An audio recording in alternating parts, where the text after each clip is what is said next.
This is our presentation on French culture. During this presentation, we will take a look at what it means to be French and how it will affect their care when they're in the hospital. The culture in France varies widely depending on where they're from. Even with this overall, most French people have an overarching culture that they will come into the hospital with. So we'll take a look at what that means, and we'll be able to see how we'll better be able to give them care as nurses. Throughout the United States, there are many French people. Most of them are concentrated in a couple areas of the United States.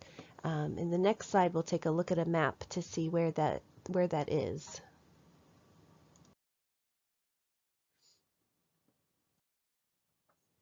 You can see that down here in Louisiana, there's a large, group of French people. You definitely think of New Orleans when you think of this area. And then also up in Maine, there's a large population of French people. A lot of them, spill over into Canada, into Ontario. So that has come down into the United States here.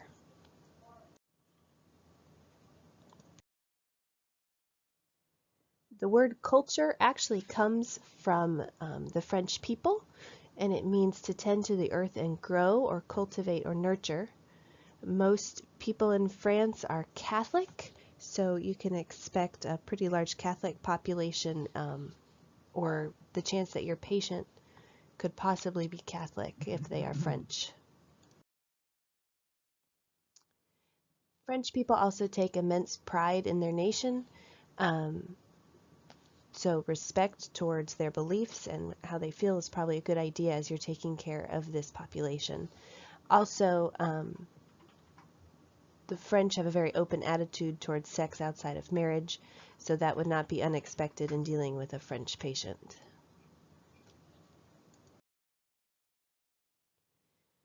The expression chauvinism actually came from France too, just so for some of their background, the idea of men and women, they probably have their own ideas.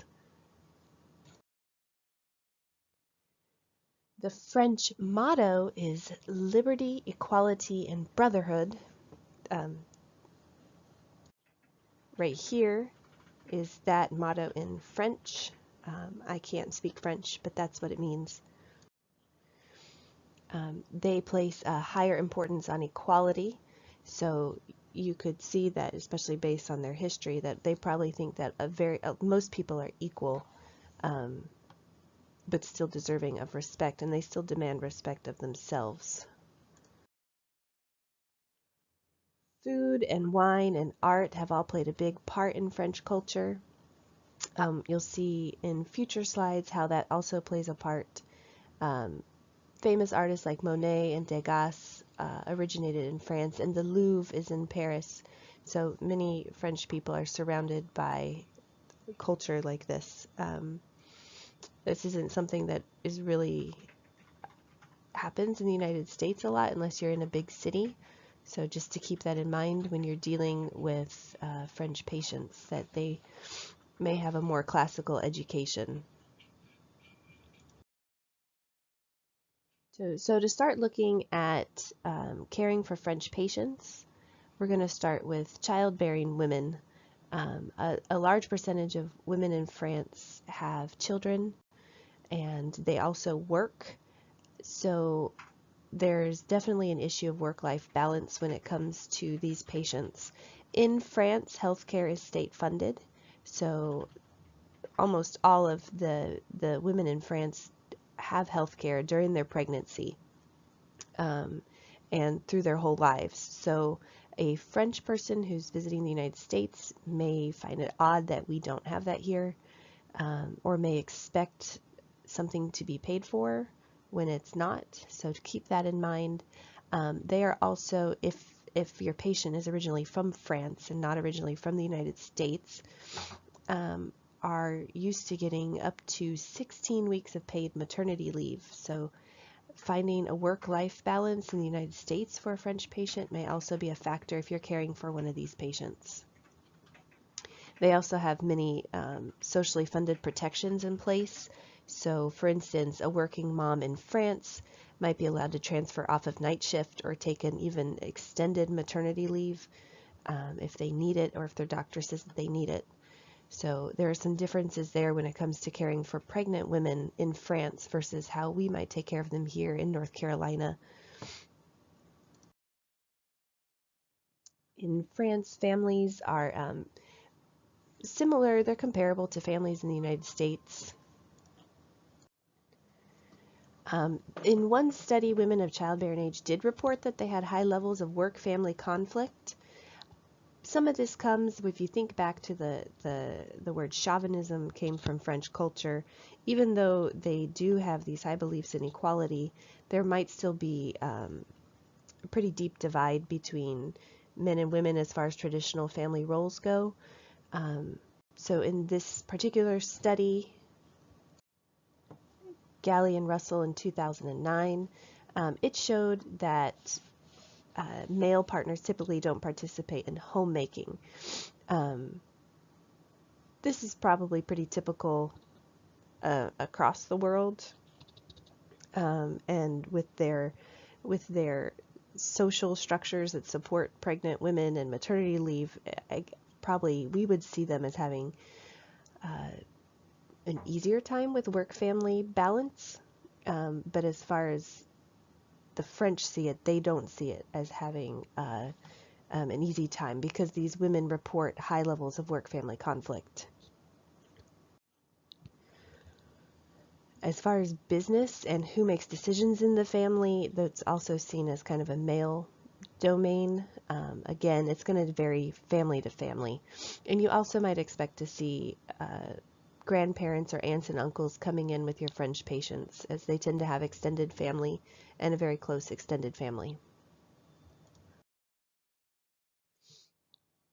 So for raising children in our pediatric population, the majority of French culture is pretty similar to the culture that we are used to. There is no breastfeeding data available from the WHO for France, which is interesting. French families, some differences that French families might have, or in dealing with their children, they do tend to have highly structured meal times. They don't often let their children snack. Food is seen as a form of art and a social time, so they tend to eat together in groups. Keep in mind in dealing with teenage population that there is not a legal drinking age. There's a legal age for when you can sell someone alcohol. So you can't sell anyone under 18 beer or wine, and you can't sell anyone under the age of 20 liquor. But you can still see children younger than that drinking, maybe at home with their parents. And also when you think of the teenage population, that there's an open attitude towards sex, so you might want to address prophylactic STD management and stuff like that with your teenage population. Adults, so as always, once a patient is legally an adult, you want to keep their health information private. Keep in mind open attitudes towards sex before marriage. We need birth control education for probably just as wide of a range as we do in the United States. Also keep in mind that since many of these adult patients are Catholic, we may need to call in chaplain services, or they may have spiritual needs that need to be addressed during their hospitalization. For our older, getting up, middle-aged population, we need preventative care, yearly physicals with blood work, mammograms, and colonoscopies.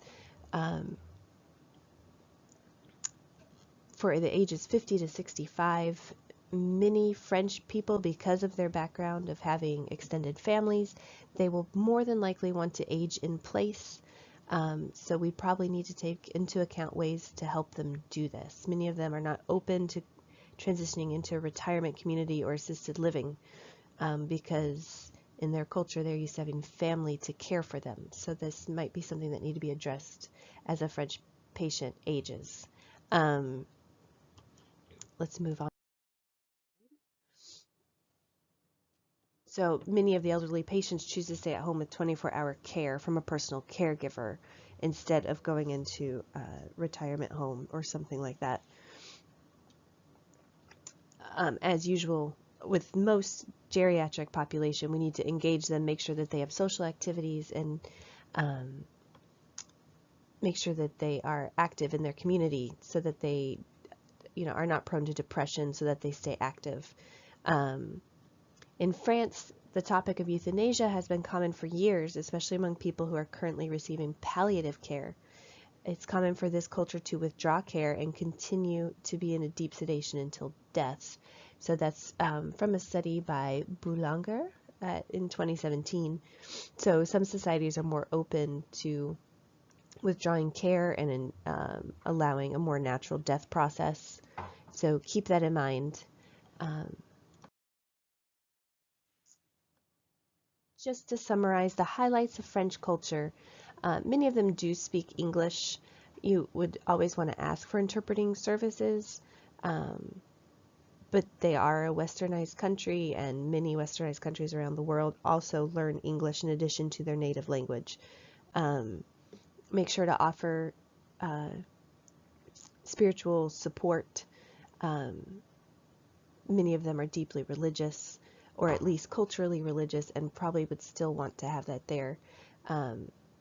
Family is important, both with extended family and ensuring the culture that they grew up with maybe continues in their family. As always, we can never learn everything there is to learn about a culture. So in order to be a competent caregiver, we need to speak with each of our patients to make sure that their individual cultural beliefs and what's important to them are going to be accommodated and recognized while they're in the hospital.